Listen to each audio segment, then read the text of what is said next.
için gelip dönen büyük sağlıntı gülün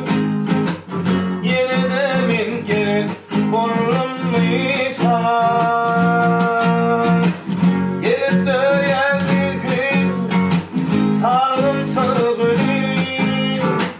yine de min gerek bulunmayı sana